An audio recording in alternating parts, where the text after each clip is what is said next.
see if I can take this. Good afternoon, everybody. Now I just found out all that I have to tell you in this 15 minutes, so it's going to be a true challenge. So really, something happened with my slides, yeah. But they already did an introduction. I'm Adriana Reyes, work as an IT director for Procter & Gamble, been in Russia for the past 2.5 years. I'm also a very proud mom, especially of Juan, Emilio, and Adriana, who are attending this school. And I'm very thankful for Athena for the opportunity that she gave me to come and talk to you all about on how we can make things happen in this life, or we just don't. And I also hope that in this process, I am able to prove my eldest son, Juan, wrong. Because when I told him that I had been approached by you to be able to participate in the speech, I asked him what he would really be interested, him and his friends, to learn about my experience. And he looked at me with his serious teenage eyes, rolled them, and said, "Nothing, Mom." So I honestly hope that I prove him wrong. And today you can take a little bit of inspiration for your life and for your holiday break. Recently, a colleague of mine approached me at work and told me that I was her role model. I was a working mom living in the other side of the world. I exercised, I took care of myself. I was a director in an international company, so good at my job. And I always seemed to have energy to do things. At this stage, I was feeling pretty flattered. And then she closed with this statement. She said, "Most of all, what I admire the most is that you're always happy. You always have a smile in your face. You're a superwoman." Now, superwoman. I really don't know anything about that. But what I do want to tell you is that, in all honesty, I am a very happy and positive person most of the time. Of course, I have my terrible and crappy moments. I wouldn't be human if I didn't. But there are quite a few. And if I take a moment and pause and look at my life, I've noticed that I have been able to achieve many things that are not easy to achieve. I graduated with honors on an academic scholarship from a top university. I ran a marathon. I have an international successful career being a single mom. I have friends, family who love me and who I love back. And I know that I've been blessed and I've been lucky. But I also acknowledge the part that I play into making these things happen in my life. So now the task was to find this cool, simple acronym so that you guys could remember the key message of this talk, so that when you left the room, you would be able to look back and say, these are the characteristics that a person who makes things happen has. And after a lot of thinking, I came up with GAP.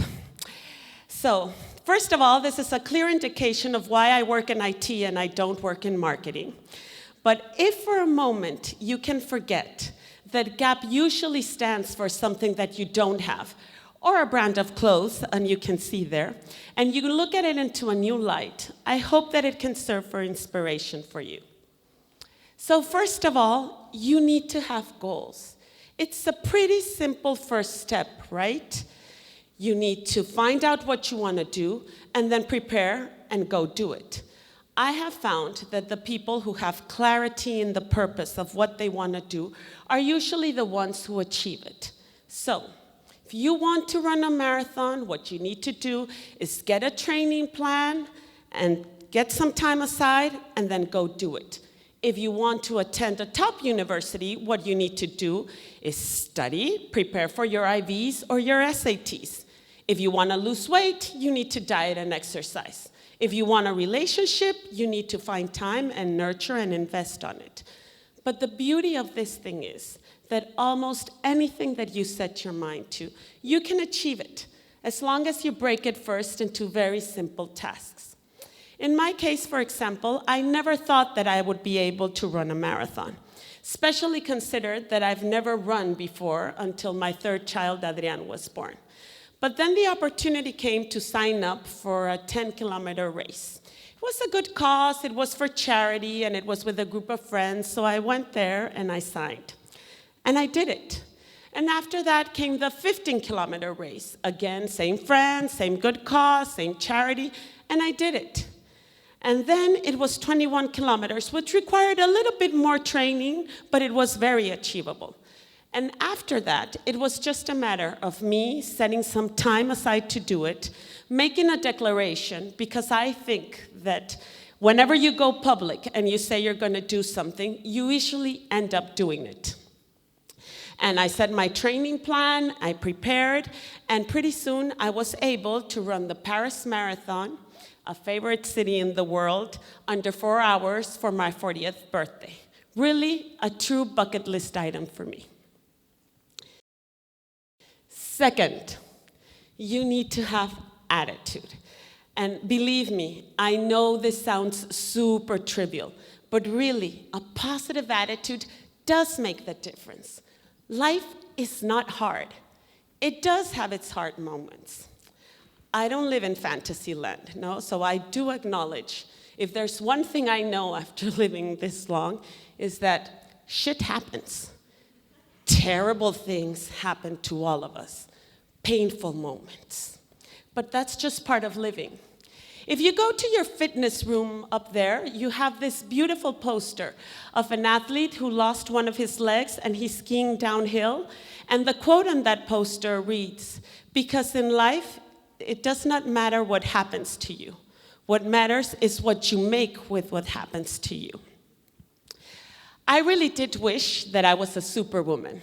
And I had this magic wand which I would wave around and I would protect you, protect my children, so that nothing bad would ever happen to you. But the truth is that I don't have that power. Nobody does. But really what you do have is the power. You choose how you react when those tough situations come in front of you. In my case, I can tell you the toughest moment that I've had in my life was August 2011. In a period of 20 days, I lost my big sister because she passed away suddenly. No illness, no nothing. She just died one day. And I lost my husband because my marriage failed, as some relationships do. I was devastated with pain. Nothing that I had experienced before in my life could have prepared me for the amount of grief that I felt over losing two of the most important people for me in such a short period of time. I was an automatic pilot, really. I didn't know how I got out of bed every day. I went to work, I put my kids to bed, and I would cry myself to sleep at night every single day. So yes, I cried. And yes, I grieved. And yes, I mourned. But then I healed. And here is where I had two choices. I had choice number one, which was really to focus on all the negative things that had happened to me, the unfairness of it all, how unjust the world was, and really wallow in my depression and become a sad and resentful person. Or I could focus on the good things that I still had. I had my parents, I had three healthy children that desperately needed me. I had people who loved me, a good job. I had positives in my life. And focus on that and move on. So people, we all have a choice. And here's a little bit of Star Wars wisdom for you so that we all get in the mood. Each day when we are faced with a tough situation in this world, we have two choices. We can choose the light side and focus on what's still positive in our life, because there's a lot of positives over there. Or you can focus on the dark side, no? And be those type of persons that walk with a little cloud over their head, always complaining of what's negative and what's wrong in this world. You know, those kind of people that come into the room and just suck the energy out of it. We all know these people. Nobody wants to hang around with those people. Don't be this type of people. The important thing is that tough things are going to happen, and you choose how you react to them. Yes, you mourn, and yes, you cry when you need to, but what you don't do is that you don't allow these bad moments to define your life and to make you take away of all the beauty that there's still there and also pursue or give up on your goals. And finally, you need to find purpose. This is very individual. This is what will motivate you what will make you believe and make you happy. This is very personal. And I think that for people like you, this is probably the toughest choice that you will have. Why? Because you're young and you have a world of possibilities still in front of you. And this is a choice that only you need to make. Yes, you, not your mom, not your dad, not your teacher, not your best friend, just you. And as if this wasn't tough enough, we all know that your brains are not yet fully developed, so you really don't have the capability to do rational choices all the time. So it is tough. You're just teenagers, and sometimes you're faced with very difficult adult choices that will impact the rest of your life. And guess what? You will make mistakes. But you know what? This is how we learn. And in most cases, those mistakes will not be the end of the world. So hopefully you will be able to take a look at them, learn what you need to, and move on. I really want to invite you to discover what it is in this world that gives you passion.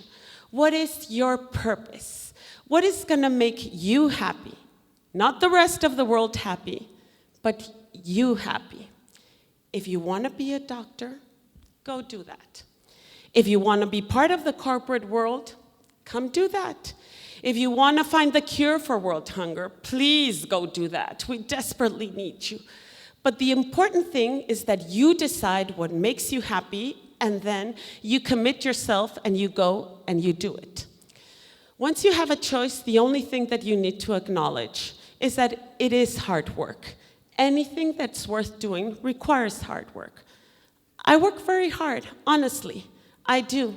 But I also have a very full life outside of work. I leave the office every day around 5 so that I can be home with my kids. We have dinner, we talk, I do homework, we watch shows, I put them to bed. And after they're in bed, then I have time for me, for my friends. I talk with my friends back home, or I go out. And my weekends, they're full of activities. Some for me, because I do go out with my friends and experience this wonderful city that we live in, and some for my kids. So I have to say that right now, I'm fully into basketball and futsal season. And you know what? This is what makes me happy. Life is very short. I think that nobody said in their deathbed, oh, I wish I spent more time in the office. Oh, I wish I stressed more. So really, I just don't. And this, for me, is the definition of success. Because I make the choices that help me live a very happy life under my own terms. So what I want to really invite to you is really, you make your choices. You discover, get a little bit of gap, put your heads together, and really, I do invite you to discover what makes you happy and leave your mark in this world. Thank you very much.